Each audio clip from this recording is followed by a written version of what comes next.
Magandang araw sa lahat. The YouTube channel of the Fraternal Order of Eagles, Limbas Law Corner is back to once again render public service in the field of law for our countrymen. O yung aming pagbabahagi ng kaunting kaalaman sa larangan ng batas para sa sambayanang Pilipino, brought to you by the Limbas Marangal Eagles Club of the Eastern Rizal Region 2 sa pamamagitan ng inyong lingkod na isa namang abogado at isang propesor sa maraming law school sa ating bansa.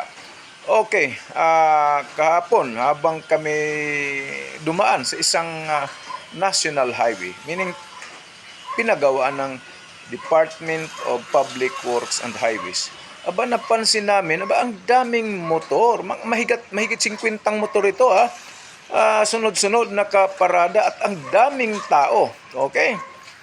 Hindi ko lang matityak kung magre-racing ba ito, may sugal ba, hindi ko tiyak.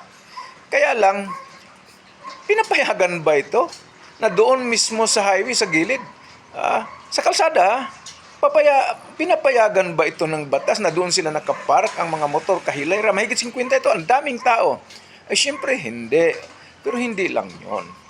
May mga bata na siguro nag-iedad ng 5 hanggang 8 taon. Ang dami, takbo-takbo itong mga bata, tawid-tawid sa highway.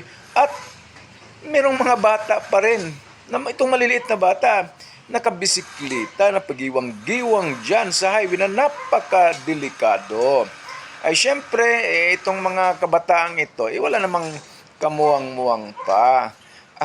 Saan ang mga magulang? Hindi nyo aalagaan pag nasagasaan. Sisigaw kayo ng hustisya, okay? Hustisya. Pero ito yon. Kasi na panood ko sa television, mayroong mensahe na ipatupad daw yung batas. Ang katotohanan ay madaling sabihin.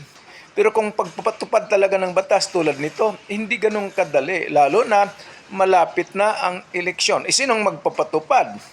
Yung mga empleyado ng local government unit. Diba? Barangay, munisipyo, or syudad. Baka si mayor o kinakabahan magpatupad. Baka hindi na siya iboto ng mga magulang ng mga kabataan nito at mga kamag-anak nito. Yun yung kahirapan sa bansa. Maraming tao hindi sumusunod sa batas at ang mga law enforcer sa local government, for instance, na pinamumunuan ng mayor, itakot din magpatupad dahil eleksyon na, mga kababayan. Okay. Sana nakapaglingkod na naman itong aming club, the Limbas Marangal Eagles Club of the Eastern Rizal Region 2. Magandang araw sa lahat.